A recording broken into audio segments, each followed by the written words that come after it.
महायोगी भगवान गोरक्षनाथ जी से करें, जिससे नाथ संप्रदाय विपरीत परिस्थितियों से जूझता हुआ आगे बढ़ रहा है, उन परिस्थितियों से उभर सकें। आज के अवसर पर एक बार पुनः मैं पूज्य महाराज जी के प्रति आभार व्यक्त करता हूं। उन्होंने पूरे नाथ संप्रदाय के इस अनुरोध को स्वीकार किया कि अपना उत्तराधिकारी अपने समय में बनाना। एक बड़ी चुनौती है भारत के संत समाज के सामने।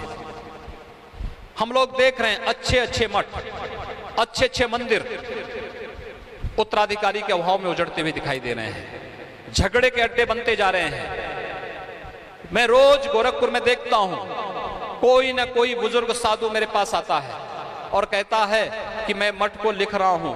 मैं कहता हूं क्यों? वो कहता है कि कोई शिष्य नहीं है। मैं कहता हूं मैं कितना शिष्य बनाऊंगा? आप अपनी जिम्मेदारी मेरे ऊपर डाल रहे हैं, मैं कितने को देखूंगा? आप अपना शिष्य क्यों नहीं बनाते हैं?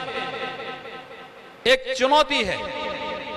और मैं आप सभी योगेश्वरों से भी कहूंगा, समय रहते व्यवस्था देखिए, योग्य पात्र व्यक्ति को अपना उत्तराधिकारी शिष्य बनाइए, सिखाइए भेद के बारे में, संप्रदाय के बारे में, सनातन हिंदू धर्म के बारे में, खड़दर्शन संप्रदाय के बारे में। उसको किसी संकीर्णता के दायरे में कैद मत होने दीजिए। एक विराट व्यक्तित्व उसका बनाइए, एक विराटता, व्यापकता उसके अंदर लेके आइए। नाथ संप्रदाय कभी किसी भेदभाव को विश्वास नहीं करता है, वो सबको अपने साथ जोड़ता है। आपने देखा होगा जब नाथ संप्रदाय राम जन्मभूमि मुक्ति यज्ञ समिति के अध्यक्ष और उसके नेतृत्व की बात आई, लोग आए मेरे पूज्य गुरुदेव के पास। उन्होंने कहा मैं तो नाथ संप्रदाय का हूं। महाराज जी से चर्चा हुई। महाराज जी ने कहा कि हमारे यहां एक पंथ राम का है, एक पंथ लक्ष्मण जी का है, एक हनुमान जी का भी है। तो अगर नाथ संप्रदाय का योगी नहीं नेतृत्व देगा तो कौन नेतृत्व देगा?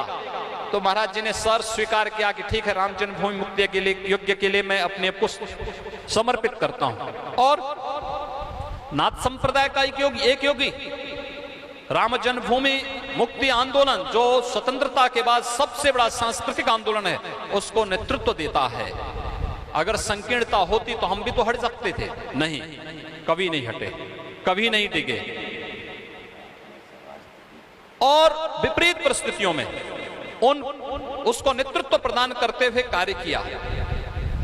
कभी कोई भेदभाव मत करना किसी के साथ। हमारे बहुत सारे स्थान हैं, आप जूनागढ़ में चले जाइए, कोई भेदभाव नहीं होता है। आप फतेहपुर में जाइए, कोई भेदभाव किसी के साथ नहीं होगा। आप हरिद्वार में जाइए, बाबा वहां पर गुरु गोरखनाथ मंदिर और अखाड़ा है। मोहन चेताईनाथ जी महाराज के नेतृत्व में वहां पर थोड़ा बहुत कभी लोगों को परेशानी होती होगी, सुरेंद्र सूरजनाथ जी महाराज जैसे लोगों को, लेकिन कोई भेदभाव वो भी नहीं करते। तो कोई भेदभाव कभी भी नहीं होना, न संप्रदाय के आधार पर, न जाति मत और पंथ के आधार पर। हम सबको साथ लेकर के चलेंगे। और यह दायित्व यहां पर पूज्य महंत चांदनाथ जी महाराज के नेतृत्व में, उनके साथ